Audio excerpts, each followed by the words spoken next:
Bueno, pues bienvenidos al Centro Sefardí de Israel. Gracias a todos por venir, los asiduos y los que no lo son, por supuesto, también. Bueno, estamos es una conmemoración muy especial. El 7 de octubre fue una masacre terrible. Los terroristas de Hamas irrumpieron en Israel. Yo tuve el privilegio de ver unas imágenes terribles. Y digo privilegio porque ver estas imágenes te trasladan a la situación real. Estuvimos recientemente en una conferencia ministerial sobre lucha contra el antisemitismo que se desarrolló en Jerusalén y vimos unas imágenes absolutamente dantescas. Esto realmente fue un momento terrible para la historia de Israel y entendemos perfectamente la conmoción que está sufriendo ahora mismo el pueblo de Israel. Y por supuesto exigimos la liberación de los rehenes porque es lo único que va a dar cierta paz dentro de que ya nunca tendrán paz a los ciudadanos de Israel, ¿no? Y esta exposición es un homenaje a las víctimas y a sus familias, puesto que lo que buscábamos con esta exposición era trasladar un poco la sensación, el sentimiento de humanidad dentro de la terrible desgracia, pues transmitir una idea de optimismo de que hay personas buenas que han contribuido durante este episodio y en el momento posterior pues a intentar suavizar, dulcificar un poco las terribles consecuencias de los atentados terroristas. Y hoy tenemos aquí, bueno, primero agradecer a la Embajada de Israel en España y a su consejero cultural que está hoy aquí, a Yuriel, a Yifta Curiel, por estar aquí, muchas gracias. A nuestra embajada en Tel Aviv y al Instituto Cervantes en Tel Aviv y a la persona de Einat Talmon, que es la que ha comisariado la exposición. También al fotógrafo, a Erez Kaganovich, que nos acompaña hoy aquí, gracias a la Embajada de Israel en España, que fue el que realizó este proyecto. Y no sé si han ustedes visto ya las imágenes o si no las pueden ver después. Lamento que todo el acceso esté ahora mismo en obras, pero es por un buen fin, es porque estamos preparando una nueva exposición que bueno, aprovecho para decir que será sobre la conspiración judeo-masónica, un tema muy, muy interesante y que está conectado con la historia de España. Y también agradecer a la presencia de la periodista de i24 News, Nicole, que está hoy aquí con nosotros y que también va a enriquecer este debate. Y por supuesto, pues ahora dejo la palabra al consejero cultural de la Embajada de Israel en España para que nos hable también de la exposición. Muchas gracias.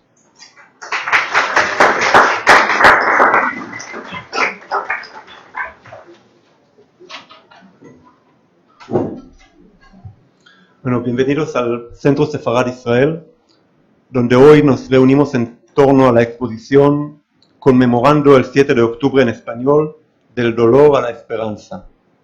Nos acompañan el fotógrafo Erez Kaganovich, la periodista Nicole Michel y la comisaria de la exposición Einat Talmon, quienes protagonizarán este diálogo en el que reflexionaremos sobre el valor de la memoria y el testimonio frente a la violencia.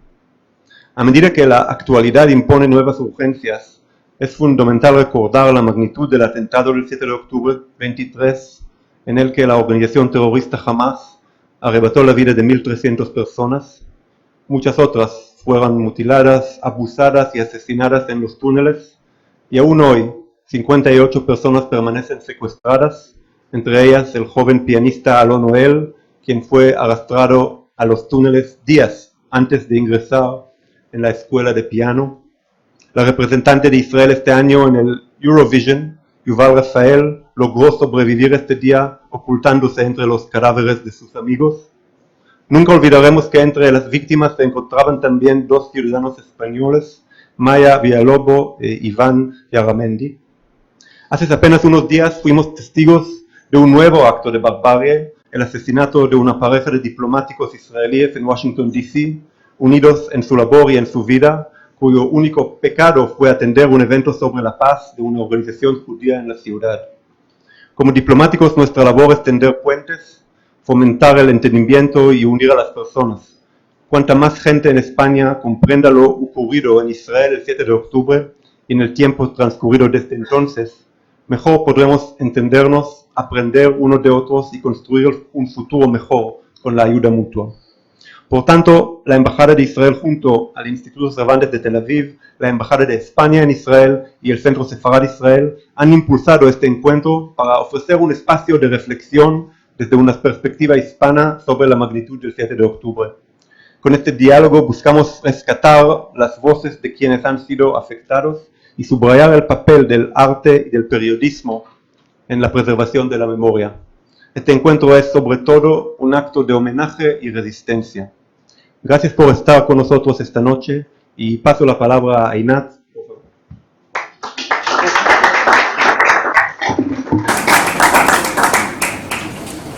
Buenas tardes. Yo voy a completar con un pequeño cuadro sobre hispanoparlantes en Israel y la razón de ser detrás de este proyecto, un proyecto del Instituto Cervantes de Tel Aviv. En Israel viven 200.000 hispanoparlantes. La mayoría son de Hispanoamérica y de ellos la mayoría son argentinos. Y de todas formas, entre argentinos y uruguayos nadie se distingue, ahí tampoco. Esta aliyá, ola de inmigración, siempre se ha percibido con buenos ojos en la sociedad israelí, a veces en comparación con otras olas de migración que suponían sus retos sociales al país acogedor. Siempre se ve como con tópicos, aunque sean tópicos, estereotipos, pero positivos. El asado, el fútbol, la alegría de vivir. También el idioma español es muy querido en Israel, sobre todo con el impulso que le dio el famoso productor argentino Yair Dori, que fundó el canal de telenovelas Viva en los años 90, importando estas telenovelas a Israel y marcando un antes y después de los estudios de español en Israel, algo que notamos muy bien en el Instituto Cervantes.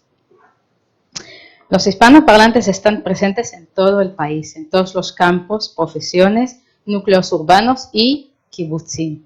En el Negev, por ejemplo, con el famoso kibutz Hatzerim, responsable del sistema de riego en goteo, y muchos también en la zona que llamamos Otef Aza, donde transcurrió 7 de octubre.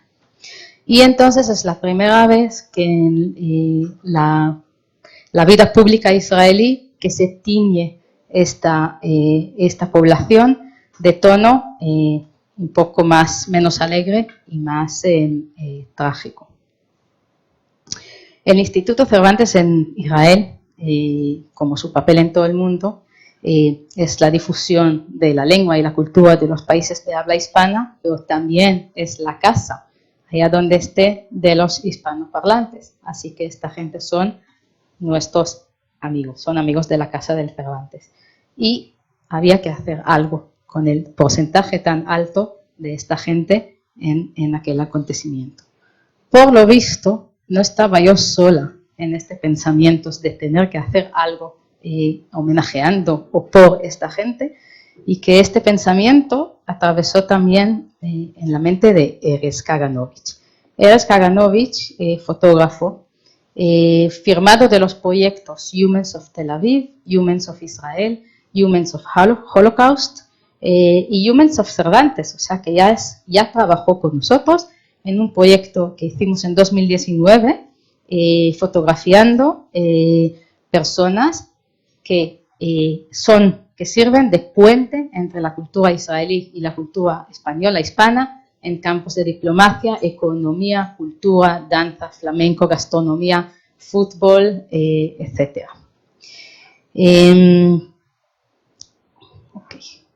Este proyecto se hizo impulsado por Carmen Álvarez, entonces directora del Instituto Cervantes. Erez estaba preparando la exposición Humans of 7 de octubre, cuando se dio cuenta también del alto porcentaje de hispanoparlantes, y entre sus dos fotografiados en esta exposición del 7 de octubre eran Chaim Yelin, ex parlamentario de Yesh Atid de Kibbutz Be'eri, y Luis Har, que creo que no hace falta contar quién es Luis Har, del Kibbutz Nir Yitzhak, bueno, voy a decir, rehén rescatado por el ejército. Así, abordándolo en una conversación, teniendo ya estos dos argentinos fotografiados, decidimos arrancar con el entusiasmo del director de entonces, Francisco López Tapia, que vivió con nosotros los acontecimientos, con su familia, y entendió la importancia de un proyecto de este tipo. Entusiasmo que sigue con el director actual del Cervantes, Francisco del Río. Nos guiaron tres principios: no centrarnos en imágenes del horror de los kibutzim destrozados, que también esto fotografió Eves, pero hemos decidido dejar de lado estas imágenes. No centrarnos solo en Hispanoamérica, sino también españoles y sefardíes.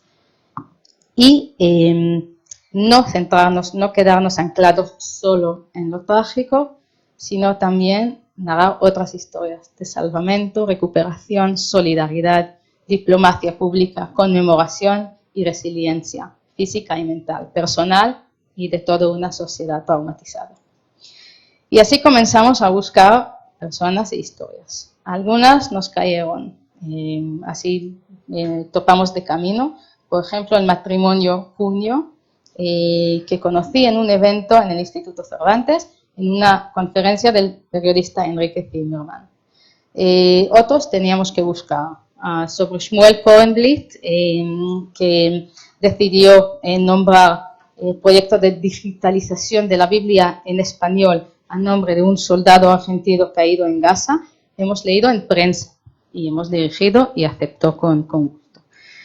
Iftach mencionó a Maya Villalobos, Tatzpitanit, creo que se dice centinela, israelí, cuyo padre es de Sevilla. Hemos intentado hablar con sus padres y el padre no está en Israel y nos comentó que la madre no se sentía capaz de participar en un proyecto así, que le califica oficialmente de madre de una hija muerta, o sea, Em Shkula en hebreo se dice. Por otro lado, la madre de Keshet Kastaroti, un chico de 21 años asesinado en la Fiesta Nova, colaboró con entusiasmo como otra manera de conmemorar a su hijo y seguir su legado. El suegro de la víctima española, también mencionada por Iftach, Iván Ilaramendi, del Kibbutz Kisufim, su suegro Dani Karkovich, que perdió también su hija, él mismo nacido en Chile. Llegamos a él a través de Mercedes Cosmeli, inspectora jefa de la Embajada de España en Israel, que tuvo que ocuparse de la terrible tarea del envío de ADN a la familia de Iván para su reconocimiento, y que ha sido incluida también ella en nuestro proyecto, como podrán ver luego, como diplomática extranjera que se encontró en medio de la tormenta junto con los israelíes, lo cual, según dice, cambió su visión profesional y personal para siempre. Así pues, Erez y yo pasamos estos meses, como road movie, por los caminos en pos de los participantes de Jerusalén, pasado por Tel Aviv, Kfar Saba, Ramla. ¿Por qué Ramla? Pues ahí está el Banco Nacional de Leche Materna, que jugó un papel central en la salud pública y solidaridad en estos días. Kiryat Gat, donde viven temporalmente los refugiados del Kibbutz Nir Oz, entre ellos Silvia Acuño. Beersheva y Kfar Maimon, también en Otef Aza, cerca al recinto del Festival Nova, visitando al colaborador más veterano del proyecto, el profesor Yaakov Bentolila, nacido en Tetuán, 89 años, miembro de la Academia Nacional de Ladino, que es sede de la Real Academia Española en Israel, que él mismo fue evacuado con su mujer de su casa a 6 meses y además perdió a su nieto Oded en la Fiesta Nova. Erez, con su cámara, buen ojo, inquietud y curiosidad, consigue sacar de sus personajes todo un testimonio vivo y preciso. Uno de los grandes retos fue cómo mantener este proyecto fiel a su objetivo de resaltar a los hispanoparlantes en Israel sin que sea etiquetado de político en una época en que todo es político. En algo ayudó el hecho de que justamente por aquel entonces el Instituto Cervantes organizó en Alcalá de Henares una exposición conmemorando los 20 años del ataque terrorista del 11 de marzo, Quiero destacar el apoyo de la Embajada de España en Israel, que desde el primer momento se entusiasmó con el proyecto y lo apoyó sobre todo la embajadora Ana Salomón, y del Centro Sefarad, citando las palabras de su director Jaime Moreno, que este proyecto sirve de apoyar la reparación de las relaciones entre España e Israel. Gracias a Esther Ben-Daan, querida amiga y colaboradora con el Instituto Cervantes, agradezco a Iftach Curiel de la Embajada de Israel en España, que se sumó al proyecto en su trayectoria aquí en España y lo convirtió en un proyecto de intercambio cultural verdadero. Y termino con palabras de Jacobo Bentolila. Nuestra historia funciona como un péndulo. Ahora estamos en una oscilación negativa, pero estoy convencido que nos recuperaremos y creceremos a partir de los eventos del 7 de octubre. Gracias.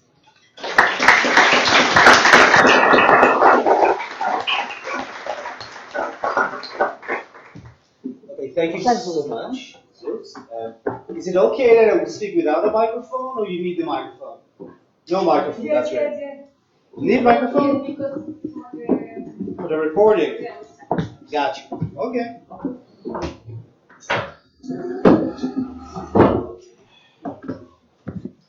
This is the microphone. Can you hear me? Okay, great. First of all, thank you so much for coming. Thank you for Central Sefarad. Thank you for the embassy. Thank you for all of you that actually, attended. Let's start.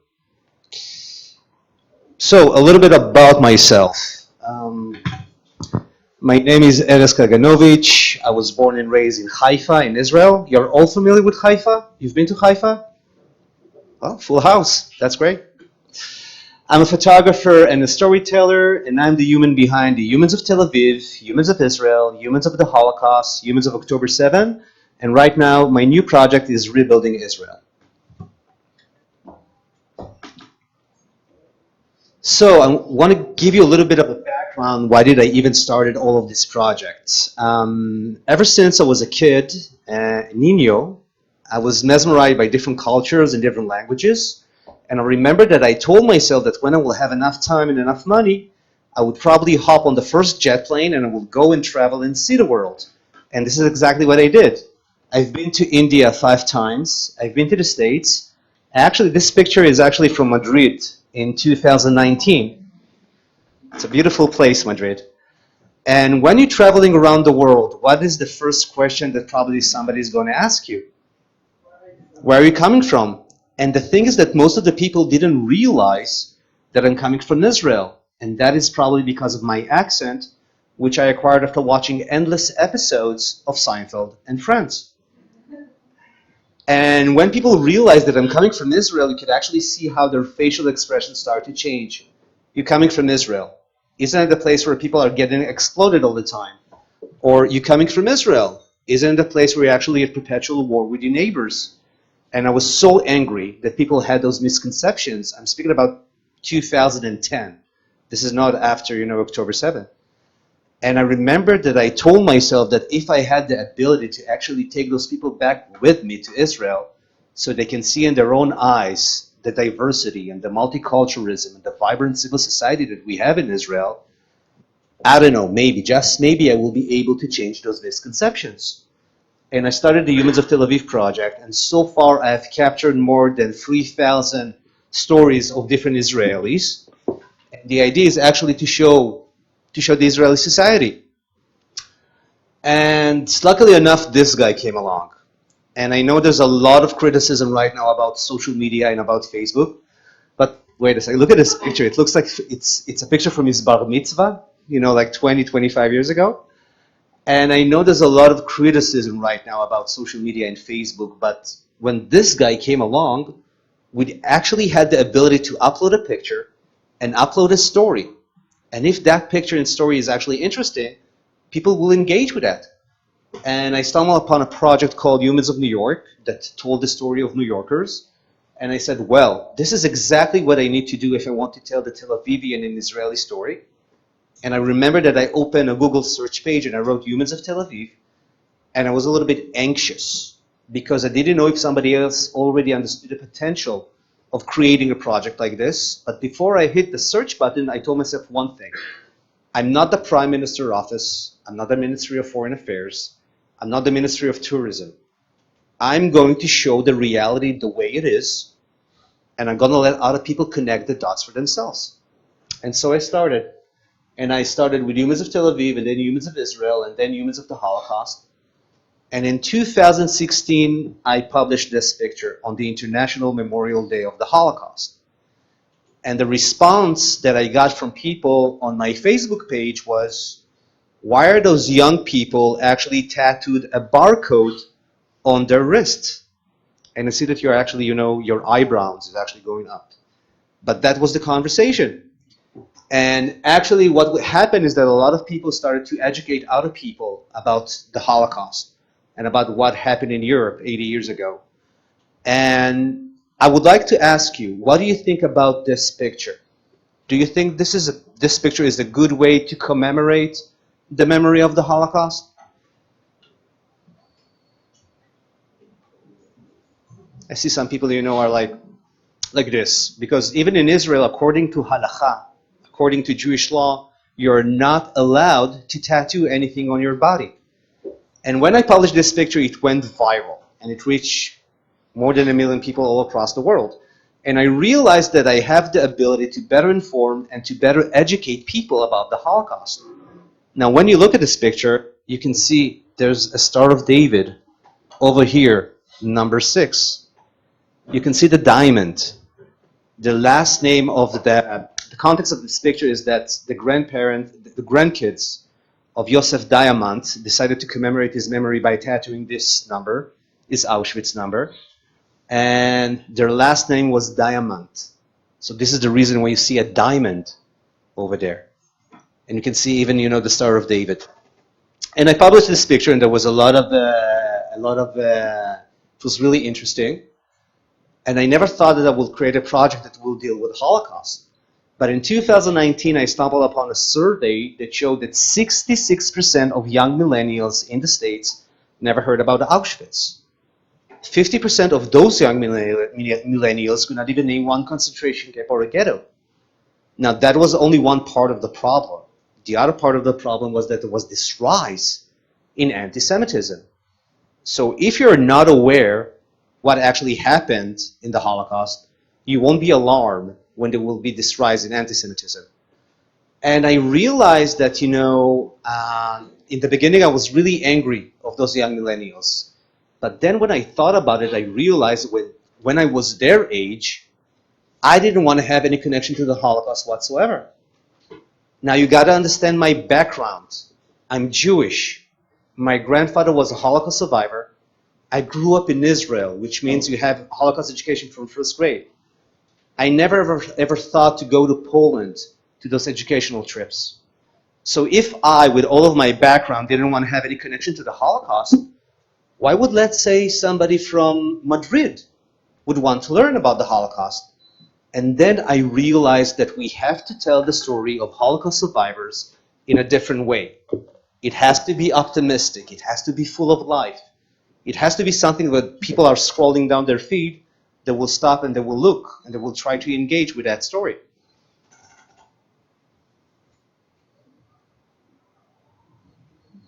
And I see your faces, and we're speaking about the Holocaust, and people are smiling.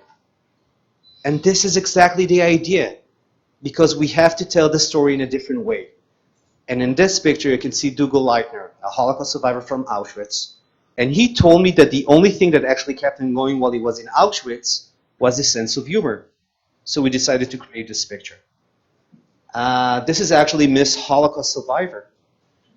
I don't know if you ever heard about this, but in Israel, you have a competition about, all Holocaust survivors, and she won the competition. And she told me that she wanted to get the message across that Holocaust survivors are not just monuments to the Holocaust. There are living people who want to live and celebrate their life. This is the last survivor of the Babi Yar massacre. Now, when you think about the Holocaust, you usually think about Auschwitz. You think about the gas chambers. You don't think about bullets. But at the beginning of World War II, 2 million Jews were killed by bullets. And because I'm dealing with history, I didn't want to use any Photoshop. So this is the way how I actually, created this picture. Which is pretty amazing that he went along. By the way, the easiest part of this picture was getting the bullets. We're in Israel, so it was really, really easy. And by the way, if you ever want to clean bullets so they will shine, you just need to use Coca-Cola. And it shines.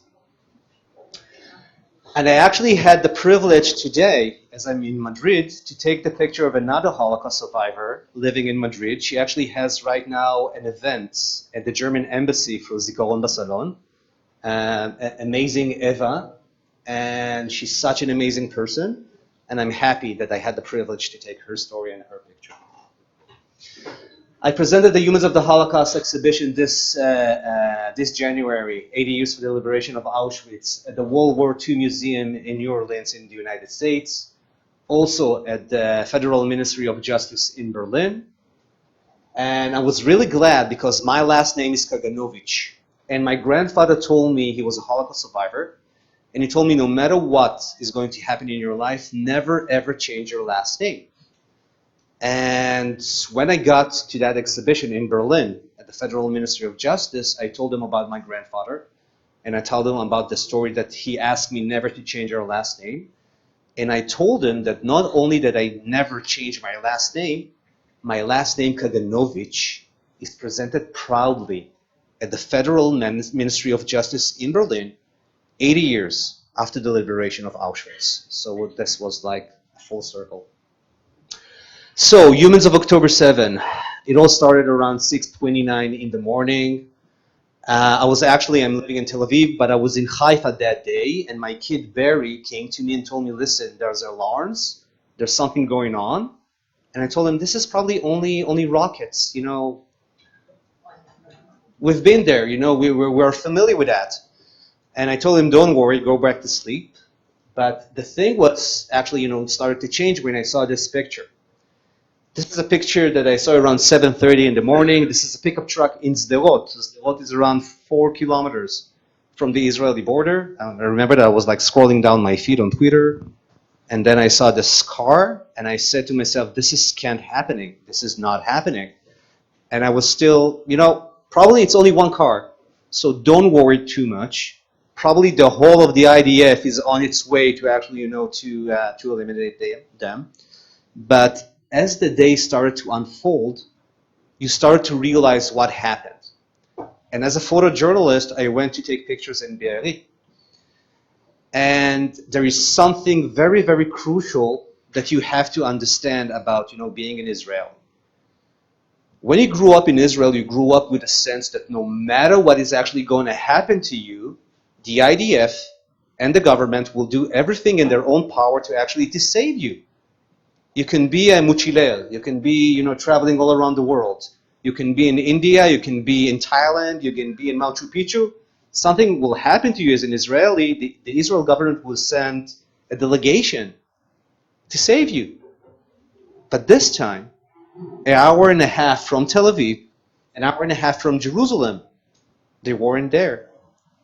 And there's a lot of criticism in the Israeli society about what happened. It's about, the government. It's about the head of the army. It's not about the brave soldiers and brave police officers that actually did everything they could to actually save lives. And when you grew up with that sense that they will always be there for you, something in the Israeli ethos, something about being an Israeli actually shattered that day to a million pieces.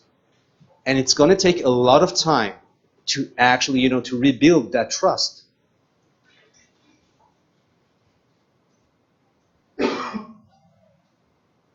Everything was devastated in Be'eri. Now, we spoke about Chaim Yalin. He is actually, for me and for a lot of Israelis, he's actually the face of what happened in October 7. And I went to Kibbutz Be'eri around a month after October 7, and I spoke with Chaim. And he told me that he actually fought with the terrorists for almost 8 hours, holding the knob of the door, the safe room, and only after 8 hours, around 4 o'clock in the afternoon, when he started to realize that the language is changing from Arabic to Hebrew, he realized that he might be able to survive this. Now, I want to ask you about this picture. What is the first emotion that you have when you're seeing this picture? You think it's about destruction or it's about hope? What do you think? Hope. Who said hope? How many people think this is about hope? Raise your hand. How many people think this is about destruction? Raise your hand. So more, you think about destruction. Okay. Can you explain why do you think this is about destruction? So I know what's happening. But when you're seeing this picture, this is about devastation. This is about destruction for you, right? Not only. Okay. Who is thinking this is about hope? Why do you think this is about hope? The contrast between the colors, and back we see the destruction, but in front flowers with the push colors. With the colors. The pink and the white. So I will give you a little bit of the background. When I took this picture, I knew that I'm going to Be'eri, and I realized that everything is going to be black. So try to think about this picture without the roses. It's a different picture. And I wondered that this picture will be about hope, will be about resilience, will be about looking into the future. And usually when I show this picture, half of the people are saying this is about destruction, because when you're going to, to visit a grave, you take flowers and you actually put them on the grave. But for me, the roses are actually symbolizing hope and resilience. So it's amazing how you actually take a picture and, people, they have their own connotation and their own thoughts about the picture that you took. One of the hardest things for me to do in this project was to take the picture of Ruth Aran, a Holocaust survivor from Be'eri. And during October 7th, 7 members of her family were kidnapped to Gaza. Actually, all of them came back to Israel, 6 of them after 2.5 months, and 1 member of the family only a few months ago. And I took this picture actually a month after October 7th. And she told me that for her, it was a second Holocaust. And I remember that I was trying to find the words. What do you say to a Holocaust survivor that 7 members of her family were kidnapped to Gaza, and she's telling you, for her, it's a second Holocaust? I remember that I was trying to find the words to say something, to give her comfort, but I couldn't. But I'm showing this picture because there's a huge debate in Israel about, can we describe what happened on October 7 as a Holocaust? This is a huge debate that's actually going on. And actually, it actually also came to the Israeli parliament in the Knesset when 1 member of the hostage family came to one of the committees in Jerusalem in the Knesset, and he came with the Star of David, and he was the chairman of that committee told him, you're not allowed to describe October 7 as a Holocaust. So there's a lot of conversation going on. So, Esperanza, Mikiev Letikva. One of the pictures that I love the most in this project is the picture of Louis Hare. And Louis was kidnapped to Gaza. He was in Gaza for almost 129 days. And he told me one thing, that for him, he wants that all the hostages will come back, obviously, as soon as we can. They need to come back right now. They should have come back, yesterday, a month, half a year ago. But he says that his experience from being a hostage for himself, he's not angry on nobody. He's not angry on the prime minister. He's not angry about the IDF. He's not even angry on the terrorists from Hamas. Because he told me that if he will be angry and mad, that anger will actually consume him. He won't be the same Louis that he was, before October 7. And I asked him to take the picture. This is actually a picture that I took in my neighborhood in Florentine. There was this graffiti with all the yellow balloons that symbolized freedom for the hostages. And I remember that I told myself that if I will have the ability that somebody will come back from Gaza and I will be able to actually, to take his picture with that balloon, that will be amazing. So happily I was able to do it. Now I want to give you a little bit Esperanza. This is actually the hostages square in Israel. And this is like a roller coaster of emotions. It's a little bit like a reality show. This was the day I took this picture. You remember when you had the 3 hostages that came back from Gaza and they looked a little bit like Holocaust survivors? So that picture was actually taken from that day. But when people saw them, that they're actually alive and they came back, it turned around. And people were so excited, to see them, that they made it and they came back to Israel. I want to finish with one thing that I heard, in the hostages square from this amazing lady. Her name is Hadassah Lazal, and she is the sister of Shlomo Mansour. He was murdered on October 7, and his body was kidnapped to Gaza, and they managed to bring his body back a few months ago. And she told me that if Shlomo was alive today, he would look at everyone and would tell to the Israeli society, stop with the polarization that we have. If we're going to make out of this and we want to be bigger and stronger, we will have to be together. How do you say together in Spanish? Juntos. So we have to be juntos.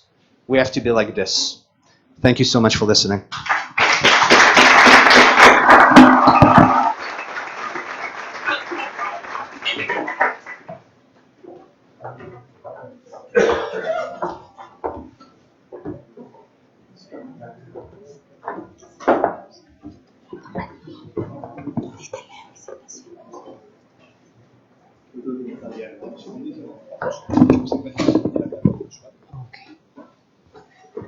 Bueno, ya van a traer la presentación mía. Buenas tardes, muchísimas gracias. Es para mí un honor estar aquí en Casa Sefarat. A veces de verdad que no me lo puedo creer, por muchas razones. Quiero agradecer al director general de Casa Sefarat, Jaime Moreno, por abrirnos la puerta de nuestra casa, a la Embajada de Israel, Yiftach Uriel, al Gobierno de España, por haber creado este lugar. Independientemente de los gobiernos que estén, los gobiernos son democráticos y nos han dado la oportunidad a la cultura judía y a Sefarat poder expresarnos como hay Casa Árabe, como hay Casa Asia, como hay Casa América, y esa es la idea, la diplomacia pública. Quiero agradecer al gobierno de Israel también, porque somos naciones libres, la única democracia de Medio Oriente, y donde actualmente estoy haciendo algo que era un sueño, que muchos me decían quizás que era difícil de lograr, que es hacer periodismo en español de Israel para el mundo. Cuando emigré a Israel, hace 11 años, yo emigré desde aquí, desde Madrid. Emigré con una niña de 11 meses que nació en el Hospital La Paz. Una niña llamada Maya Esther. Yo soy sefardí, yo nací en Venezuela, pero siempre digo que la vida vas turnando, vas dando vueltas, como somos los judíos de errante. Mismo en el siglo XXI seguimos siendo errantes, pareciera que no, pero tal cual. Me fui de Venezuela, vine a Madrid, hice mi posgrado aquí en la Universidad Complutense. Me decían siempre, ¿de dónde eres? Y yo decía, cuando todavía no habían tantos venezolanos como hay ahora. Y me decían, ¿de dónde eres? Y yo, de Venezuela. ¿De Venezuela? ¿Y judía? ¿Y tu mamá de Tánger? ¿Y tu padre de dónde? ¿De Venezuela? Y digo, no, uruguayos, mis abuelos eran polacos, escaparon 3 años antes de la guerra. Bueno, era toda una explicación. Y Y cuando yo emigro a Israel, emigro con una niña que nació aquí.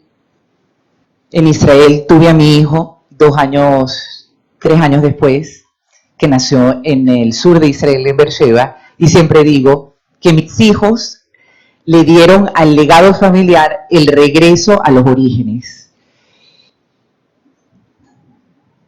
El origen del lado materno mío es de España, 1492, cuando los expulsan, se fueron a Marruecos, por algo nació mi abuela, mi madre en Tánger, por el lado de mi padre de Polonia, de Austria, yo de Venezuela, y mi hija regresa todo ese legado a Sefarat. Y mi hijo regresa todo el legado a las tierras de Israel.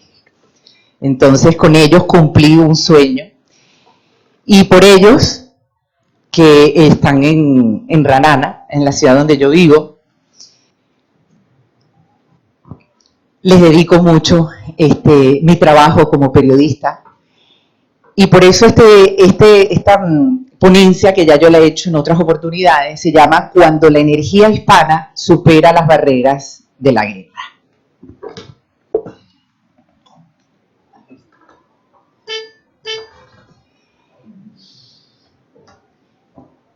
¿Por qué cuando la energía hispana? Porque la energía hispana me ha dado mucho para poder llevar y sobrellevar todo lo que ha sido el trabajo periodístico. Pero a partir del 7 de octubre hay un antes y un después. Hay un antes y un después para Israel, hay un antes y un después para todo el mundo, y hay un antes y un después, sin duda alguna, para mí. Y comprendí algo muy, muy importante. No hay enemigo pequeño. No hay enemigo pequeño. El enemigo no ha sido precisamente un grupo terrorista que todos conocemos como Hamás. El enemigo mayor para Medio Oriente, y yo diría para el mundo entero, es el fundamentalismo y lo que representa en estos momentos la República Islámica de Irán. No el pueblo de Irán, el gobierno de Irán. Ahí es donde yace enormemente todo este problema.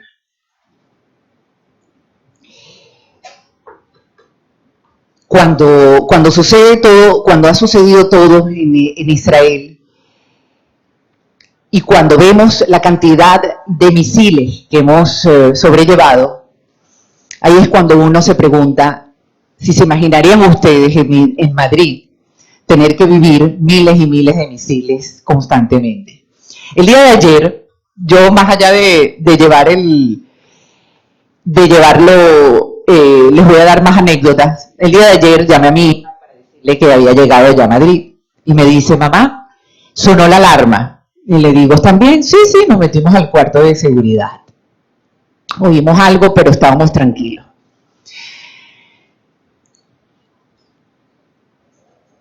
Yo les voy a hablar después sobre lo que es el cuarto de seguridad. Pero este momento en la zona de guerra, en el Kibbutz Be'eri, fue justamente el 18 de octubre de 2023.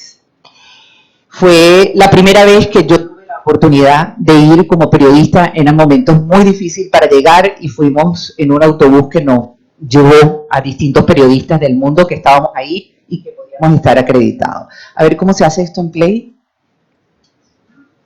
How can to make in Play? A ver si se puede.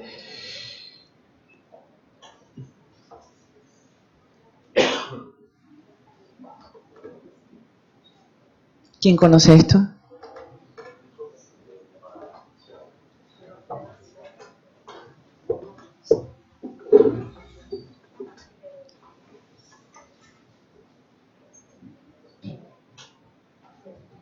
Ok. Gracias, Elisa.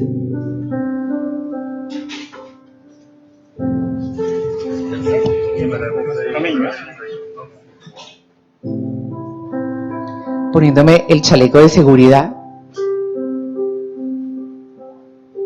Es muy pesado.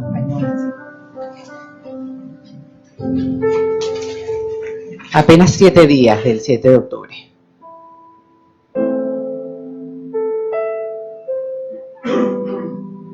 Cuarto de unos niños.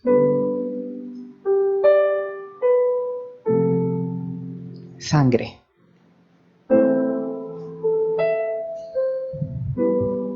Un libro, una mesita de noche con las pastillas, el libro que nos leemos en la noche, la cama de los padres de un hogar, los cepillos de dientes todavía conectados, el champú, el cepillo para el cabello, los jaboncitos como los de mis hijos, por cierto.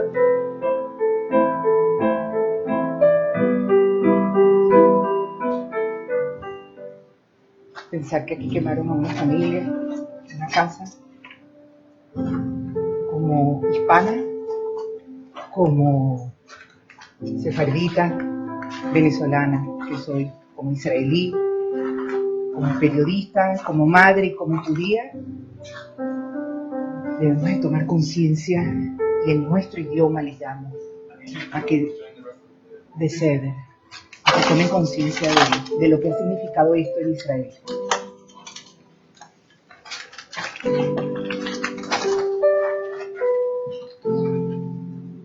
No se trata de Israel, se trata de la humanidad del siglo XXI.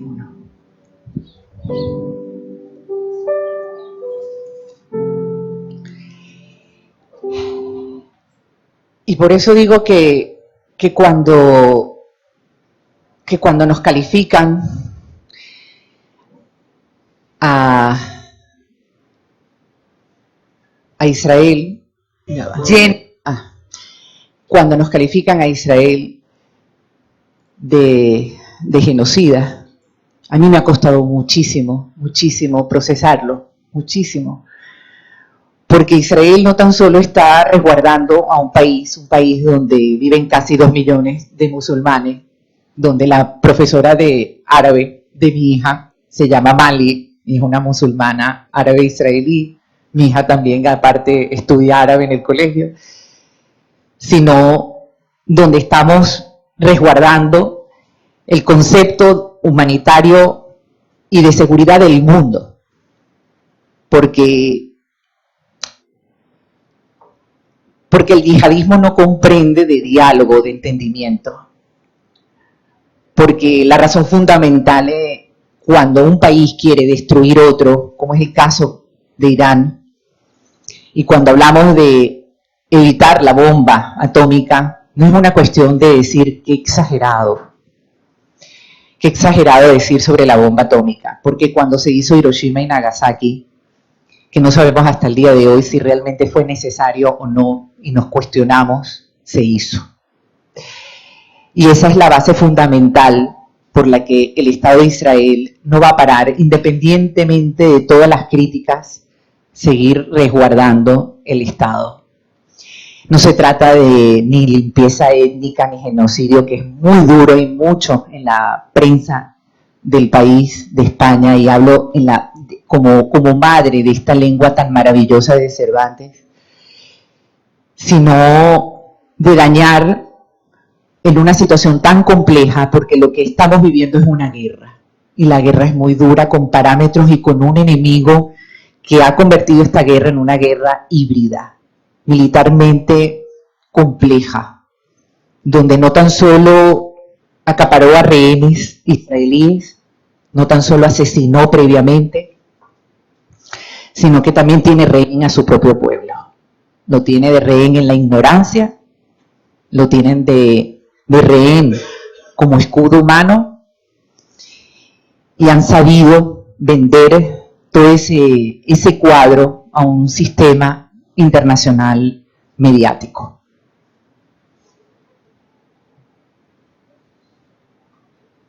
A ver.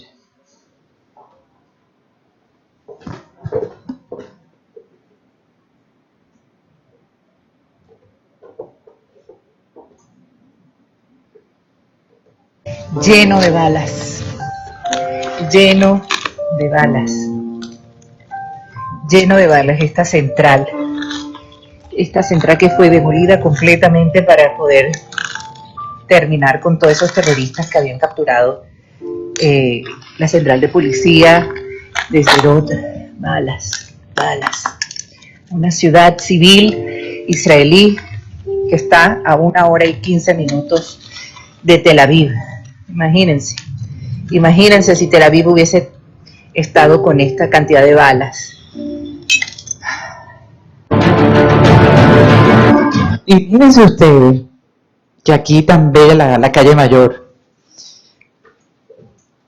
el Metro Sol, estuviese llena de balas. Porque el yihadismo vino acá, hizo un acto terrorista. Imagínense ustedes esto aquí, y me van a decir, pero qué exagerada. La gente de Sderot, que es una ciudad como puede ser cualquier ciudad aquí, Alcalá de Henares, cualquier ciudad porque es una ciudad pequeña, no se iban a imaginar nunca, no se iban a imaginar nunca esta realidad.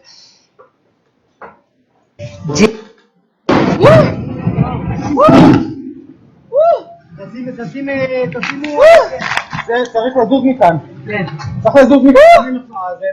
למיגונית. כן!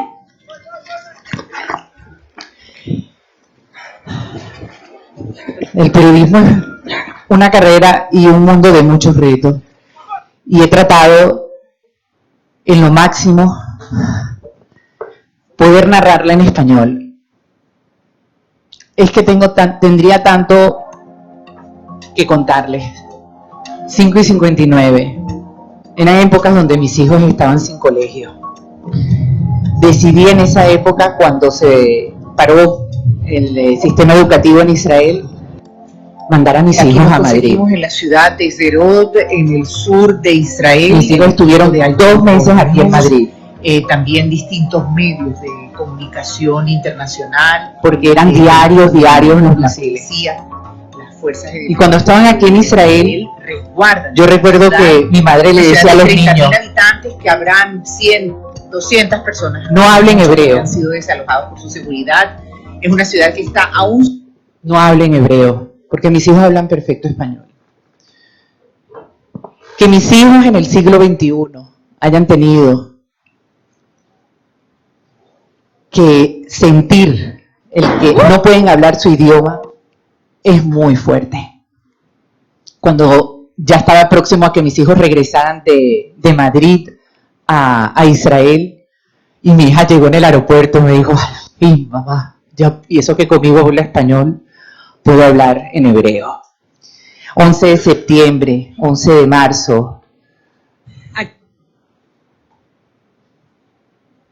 El antisemitismo a nivel gubernamental, la dificultad, los medios de comunicación, el yihadismo, el periodismo. News 24 es más que un show de I-24 News. Es la conexión. Hacer periodismo en español. Golda Meir, que ha sido la mujer de hierro, la madre protectora de Israel. El apoyo de quienes han comprendido, y no se trata de nombres, sino de personas que han comprendido lo que significa actualmente la realidad. La empatía, y voy a agarrarme unos minutos, la empatía. Hace 3 días hablé con el fundador de este lugar de Casa Sefarat, con el exministro de Relaciones Exteriores de España, Miguel Ángel Moratinos. Tuvimos 23 minutos al teléfono. Desde Nueva York, yo estaba en Ranana. Y yo le dije, don Miguel Ángel, ¿qué consejo me da para exponer el día de hoy? Y él, entre las tantas cosas que me explicó, me dijo una palabra fundamental para la solución de toda esta situación en la que yo llevo ya más de 50 años, Nicole, como diplomático y conociendo Medio Oriente, es la necesaria empatía. Empatía entre israelíes y palestinos, judíos y musulmanes. Es pequeño. Judy, tú eres un amor. Gracias. Me encanta. Reina. Cuando guste, estamos aquí a la orden. Judy, no sé por qué se pone así. Judy, tú eres un amor. Hagan así. Gracias. Me encanta. Reina. Judith es de Turmosaya. Ella es palestina, panameña. Hice un reportaje con ella. Judy. Y Judith, cuando hay alarmas, Judith me llama. Judith. Ahí está. Judith me llama y me dice, Nicole, ¿están bien? Ella me llama desde Turmosaya, que es una zona vigilada por el ejército israelí, pero pertenece a la autoridad palestina. Suja estuvo en las cárceles palestinas y Suja estuvo acusada de espionaje para Israel, que no era verdad. Y Suja aquí me contó, Suja me recibió en su casa, hoy en día mantenemos todo el contacto. Ahí estamos Suja, Judith y yo, una israelí hispana, una palestina panameña y una palestina panameña también. El dolor de las madres de Ruti. La semana pasada que estuve dirigiendo el evento de Argentina, abracé a Yair Jor, y cuando lo abracé, su cuerpo todavía tiembla. Y le dedico mucho y le prometí a Ruth que iba a nombrar a Eitan Jor, que todavía sigue en los túneles de Gaza. Eso es cuando hicimos una transmisión y le dije, de madre a madre, te mando un abrazo. Porque el periodismo es un puente. El periodismo no puede ser una crítica. Aquí es cuando estaba Yair Jor. Tuve la oportunidad de estar con nuestro ministro de Relaciones Exteriores, Guidón Saar, la semana pasada, y le pregunté también, siempre me encanta mandar mensajes, mire, voy a hacer la conferencia, voy a hablar con el público en Casa Sefarat, ¿qué me recomienda? ¿Qué frase quiere que les diga? Y les prometo, palabras, él me dijo, diles, no es que los queremos mucho a Sefarat. El doctor Odeh, a quien entrevisté 3 meses antes del 7 de octubre, fue director para América Latina de Al-Fatah. Ahí estábamos, el doctor Odeh y yo, en Ramallah, caminando, un reportaje maravilloso. He hablado siempre y trato de fusionar España, y esto es muy importante. Quizás con esta busque encerrar, porque nadie se puede imaginar lo importante que es tener un cuarto de seguridad. Es así también. Madrugada del 18 de mayo. 18 de mayo. 2 de la madrugada. El sonido de la ventana del cuarto de seguridad de mi casa. 2 de la madrugada. 1 año y medio de guerra. Los hutíes, mis hijos, durmiendo. Las 3 H, hutíes, Hamas, Hezbollah. ¿Se imaginan ustedes en Madrid tener un cuarto de seguridad? Mis hijos y yo jugábamos al juego cuando empezó los hutíes a atacar en la madrugada. Decíamos, bueno, ¿a qué hora va a atacar esta madrugada? Y el que se acercara a la hora exacta más cercana tenía un premio. Ese era un juego que creamos mis hijos y yo. Así como La vida es bella. ¿Se acuerdan la película La vida es bella? Exactamente. Yo creé un juego con mis hijos como La vida es bella. Pero estamos hablando del siglo XXI.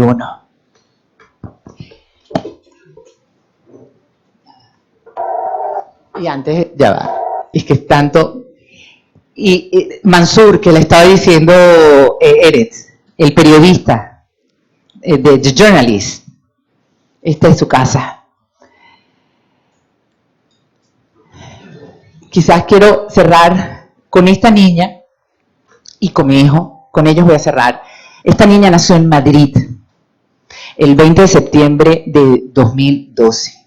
Una niña sefardí que se fue a migrar a Israel conmigo con 11 meses, que habla perfecto español y que les va a mandar un mensaje de lo que es la guerra para ella.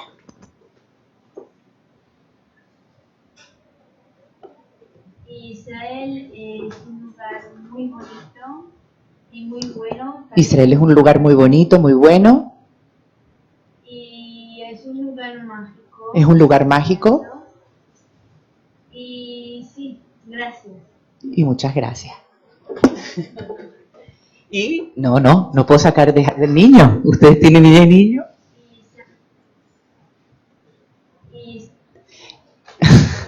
Y mi hijo, bueno, quizás no se oye, él dijo aquí en este video que la guerra se acabe. Yo los llevé al estudio porque yo llevo la vida de mis hijos, soy madre y padre de ellos.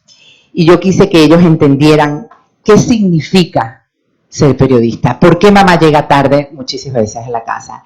Y cuando yo me monté en el avión para venir aquí, mi hija me dijo, mamá, tú tranquila que todo va a estar bien. Si suena la alarma, nos vamos al cuarto de seguridad. Pero yo solo quiero que tú lleves a España la verdad. Muchas gracias.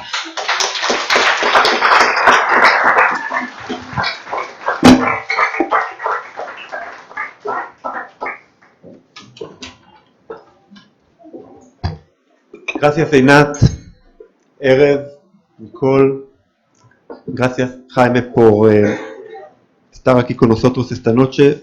A todos ustedes, gracias de nuevo a los equipos de Centro Sefarad Israel, el Instituto Cervantes de Tel Aviv, la Embajada de España en Israel por esta importante colaboración. Los invito a unirse a nosotros en la sala de exposiciones alrededor del edificio. Muchas gracias.